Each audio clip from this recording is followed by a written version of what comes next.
Hello साथीहरू, welcome to my YouTube channel. आज चाहिँ अब हाम्रो गाउँमा चाहिँ श्रमदान हुँदैछ होइन, जताततै नै अहिले त श्रमदान छ। त्यसमा पनि हाम्रो चाहिँ अहिले यो नयाँ रोड खनेकोहरूमा चाहिँ 15% चाहिँ श्रमदान चाहिँ अनिवार्य छ नि त यो। त्यसले गर्दाखेरि आज चाहिँ हाम्रो खास श्रमदानको चौथो दिन हो। आज चाहिँ अब हामी जाँदैछौँ। जस्तो 29-35 मिटर चाहिँ भइसक्यो। अब बाँकीहरू पनि हुँदैछ, हेरौँ है त आज को हुन्छ, कतिको रमाइलो हुन्छ, काम गर्नु कतिको रमाइलो हुन्छ। हेर्दै गर्नु होला। हाम्रो गाउँको मौसम यस्तो छ अहिले होइन, हात्तीहरू अब हामी त्यसरी जाँदैछौँ। एक पुल माथि आउँदै हुनुहुन्छ, एक पुल तल पुगिसक्नु। काम गर्नु भनेपछि जाँगर पटक्क चल्दैन मलाई चाहिँ, त्यही पनि गर्नैपर्छ। हाम्रो श्रमदानमा आमाहरू यहाँ उपस्थित भइसक्नु भएको छ अहिले। अब गर्नुपर्ने काम यही हो। खोइ अर्को हुल तल पुगिसक्नु भयो।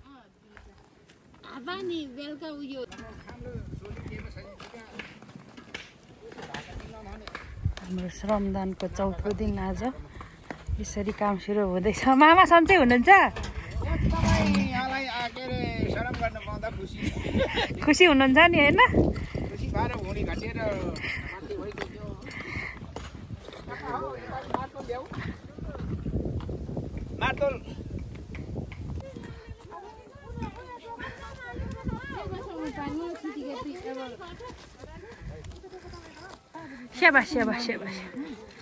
छोरी ढुङ्गा लाउने आमा बोक्ने।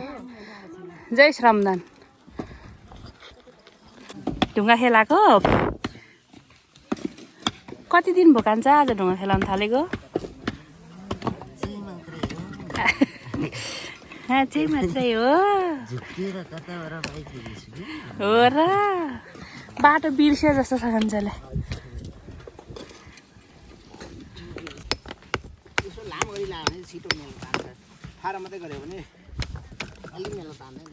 ए बाटो सारुलुङको बाटो स्वर्ग जाने बाटो। अब अर्को साल त यति बेला यहाँ पुरा फिलिली बाइक गाडी कुद्दै गरेको हुन्छ।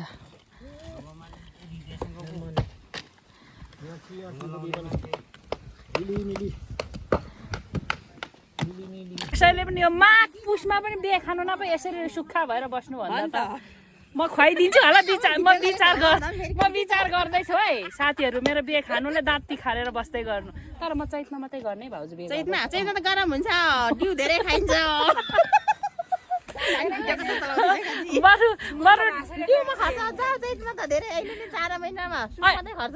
अहिले नै गर्नु। अब चैतमा मेरो बिहे खान तयार भएर बस्नु है सबैजना।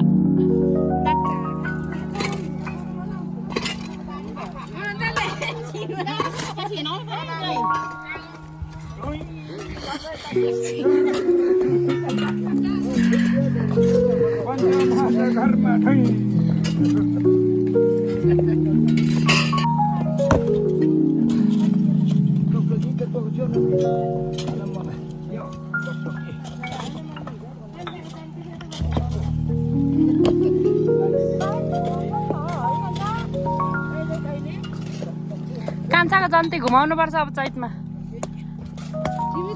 के घुमाउने? म पनि जन्ती नै घुमाउने नि।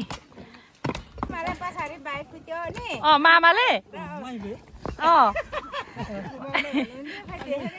कपालको चिम्टी खसिन्छ मामा।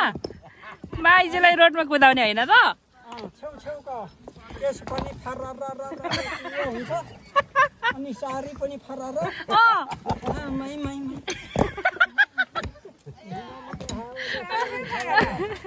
मामाले हँसाएर मार्नुभयो। सारी फरारा हुने गरी कुदाउने रोडलाई मामा। त्यसमा कोही बेला टिलिक घाममा तल्किन्छ।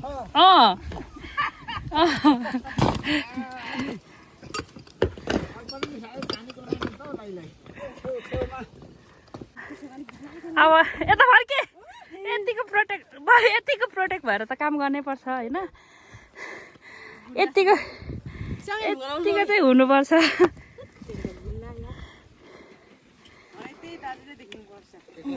दोकान जानु न त म फोन गरिदिन्छु के फोन गर्नु सक्छ हालिन्छ नि डिउ खानु नपाउँदा त सबै अनुहार त कालो निलो के भनिरहेको हो राजेमा त भाउजू डिउ खाने किन डिउ खानु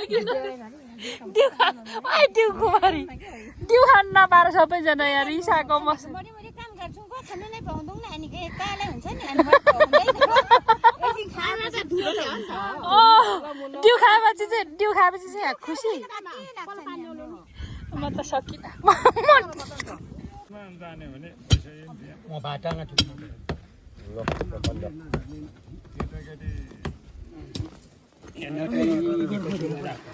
जम्मा एउटा ढुङ्गाले राखेर नि त्यहाँ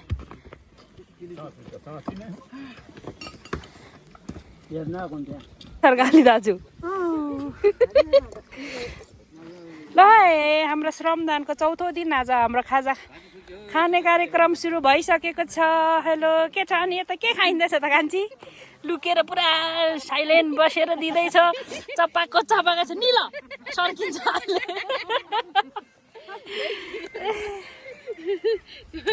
खानु न छिटो सेलाइसक्यो माइजू सेलाइसक्यो अहिले काँडा पलाउँछ लु छिटो हाम्रो श्रमदानको चौथो दिन आज चाहिँ हाम्रो मामा त 4 दिन नबिसे आएकै हुनुहुन्छ मामा हिजोको कहानी अलिकति जाओस् न गोरुले पछारे हिजो मलाई मामाले चाहिँ गोरु पछार्नु भयो नि गोरु पछारे हुसुक्कै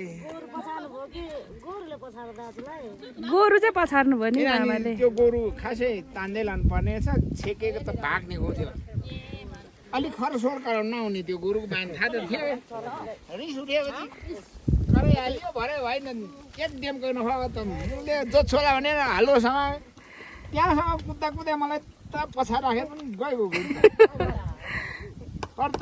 बसौँ है सबैजना ल चिया यता बाँड्दै हुनुहुन्छ हाम्रो भान्से यता हुनुहुन्छ भुइँ तानेर बस्यौँ है काकाहरू मामाहरू सबैजना कान्छा दाँत छ कि छैन खै दाँत हेरौँ नि त एकचोटि दाँत छ गिजाले बिचरा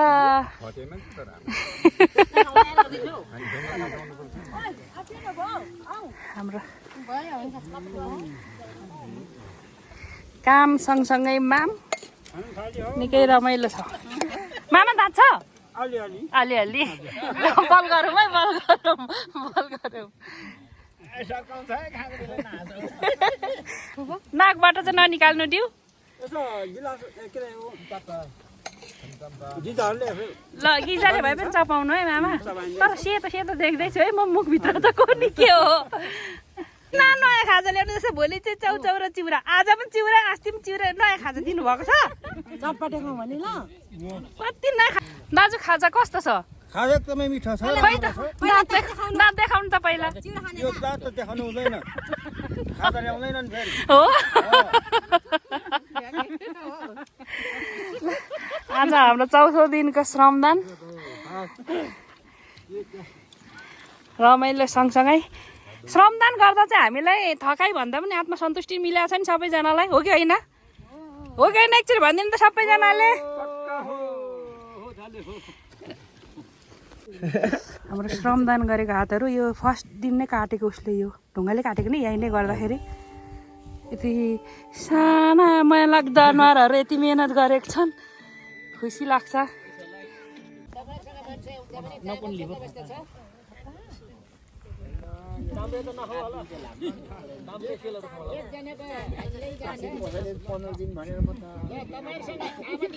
कसैले म खाजा पकाउँछु भन्नुहुन्छ भने लगभग तपाईँ 11 बजी 11 12 1 बजीसम्म चाम्रे पकाएर लिएर खुवाउन सक्नुहुन्छ अनि खाजा खाएपछि काम गर्न सक्नुहुन्छ तर तपाईँले एउटा त्यसो भए तपाईँको मर्जी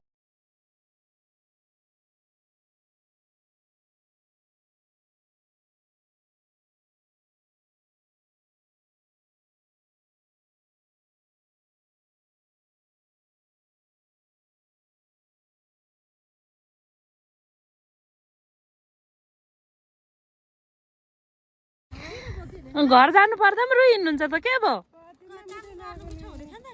यहीँ बसिरहन मन थियो जानु मन लाग्यो लु यो त बर्बादै भयो त